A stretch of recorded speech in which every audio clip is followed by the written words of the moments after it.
আছে 13টা আৰ এই 13টাৰ ক্ৰিয়াকলাপ আছে 69টা ঠিক আছে আপোনালোকে এতিয়া যিসকলে মানে ফাৰ্ষ্ট সেকেন্ড হ'ব ব্লকলে যাব আপোনালোকে সেই টিএলএমৰ লগত কোনটো ডমেইন মিলিব আপোনালোকে চাই ল'ব আপোনালোকে নিজে নাজানে বেলেগক সুধি পেলাই চাওক আকৌ কাৰিকুলাম গ'ল কোনটো তাতে থাকিব সেই বস্তুটো আপোনালোকে চাই পেলাই তাতে মানে প্ৰিপেয়াৰ হৈ যাব নুসুধিব পাৰে ন ডাউট যে সুধিব যে এইটো কথা নহয় কিন্তু মানে এইটো একচুৱেলি চাব হৈছে আমাকে তাতে হয়তো নুসুধিব পাৰে সেইটো মই জনাৰ কাৰণে আপোনালোকক সুধিছোঁ আৰু সুধিব পাৰে যদি সুধি দিয়ে তেতিয়া আপোনালোকে কি কৰিব সেইটোৰ কাৰণে যাতে আপোনালোকৰ ফকজা নাথাকে ডাউট নাথাকে সেইটোৰ কাৰণেহে মই কৰিছোঁ আৰু সেইটো বুলি নহয় অকল যে বিচাৰক টিএলএম মেলাতে যে আপোনালোকৰ তেনেকুৱা হ'ব এইটো নহয়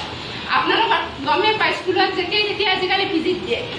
ডিষ্ট্ৰিক্টৰ পৰা আহে ষ্টেটৰ পৰা আহে তেওঁলোকেতো এইবিলাক কুৱেশ্যন সুধিবই তো সুধিলে যদি আপোনালোকে এনচাৰ দিব নোৱাৰে তেতিয়াহ'লে কি হ'ব বেলেগ ডিষ্ট্ৰিক্টত মানে গাইড কৰিব আৰু শোণিতপুৰ ডিষ্ট্ৰিক্টত গৈছিলোঁ এনেকৈ কৰিলে সেইকাৰণে আপোনালোকে এইখিনি বস্তু অকণমান চাব চাই পেলাই আৰু টিএলএমটো সদায় টিএলএমটো বনাই উঠি নাভাবিব যে এইটো ডমেইন কোনটো সোমাব কোনটো কাৰিকুলাম সোমাব আপোনালোকে ফাৰ্ষ্ট মানে হেৰিটো চাব কাৰিকুলামটো চাব ডমেইনটো চাব যে মই এইটো ডমেইনটোৰ ওপৰত কৰিম ডমেইনটো চিলেক্ট কৰি পেলাই ডমেইনটোৰ ওপৰতহে আপুনি মানে টিএলএমটো বনাব টিএলএমটো বনাই উঠি ধৰক আমি ইয়াতো ইউটিউবত বনোৱা বহুত আছে হয় আইডিয়াটো ল'ব লাগে আমি লওঁ সেইটো বেলেগ কথা আইডিয়াটো লৈ পেলাই আমি বনাই দিওঁ ধৰক ভালকৈ ইউজটো আমি ক'ব নোৱাৰোঁ যে ইউটিউবত চাইছোঁ কিবা এটা সিহঁতে লিখি দিছে সেইটো চাইছোঁ কিন্তু সেইটো আমি কি কি কামত ইউজ কৰিব পাৰোঁ সেই ইউজটো আমি নাজানো তো সেইকাৰণে আমি কি হয় ফাৰ্ষ্ট ডমেইনকেইটা চিলেক্ট কৰিম যে এইটো ডমেইনৰ ওপৰত কৰিম আৰু আমাক মেইনলি কি দিছে লিটাৰেচি আৰু নিউমাৰেচি গতিকে আমি প্ৰথম ফৰেন লেংগুৱেজ ডেভেলপমেণ্টটো আমি সেইটো অকণমান বাদ দিম বা বেলেগখিনি বাদ দিম এনেইতো ডমেইন আহিব এটাৰ লগত আনটো ৰিলেটেড হৈয়ে থাকে আহি যাব আৰু এইটো আপোনাৰ এইটো যিটো আপুনি কৈছিলে এইটো আপোনাৰ হেৰিটো নহয় মানে এইটো ডমেইনটো আপোনাৰ নিউমাৰেচি প্ৰি গাণিতিক যিটো আছে ডমেইন সেইটো আহিব আকৌ আমাৰ কি হয় ইউজ কি হ'ব আপুনি এইটো আৰ্ট পিচ দিছে নহয় এনেকৈ দিয়কচোন এতিয়া ধৰি যাব মই বস্তুটো দেখাই দি আছোঁ আপোনাক চাব হা এই বস্তুটো আপুনি মাৰি দিলে এনেকৈ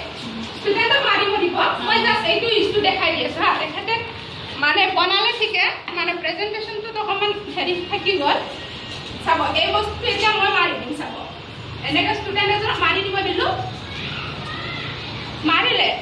তো এতিয়া ঘূৰি থাকিলে তেওঁলোকে এইটো আনন্দ পাব পাই পেলাই চাব এতিয়া কোনটো সংখ্যাত ৰখে সেইটো সুধিব দিব এতিয়া তাত ৰখিলে নহয় তো ইয়াতে কোনটো সংখ্যাটো আছে সেইটো তাক সুধিব কাৰণ আমাৰ চাব 1 2 3 ডাইৰেক্ট মানে কৰিব 1 2 হওক 1 2 হওক যদি ষ্টুডেণ্ট এটা সোধে নহয় উশাহ নোলোৱাকৈ ক'ব 10লৈকে কিন্তু 5 কোনটো দেখুৱাই দিয়া বুলি ক'লে কিন্তু ৰখি যাব হয়নে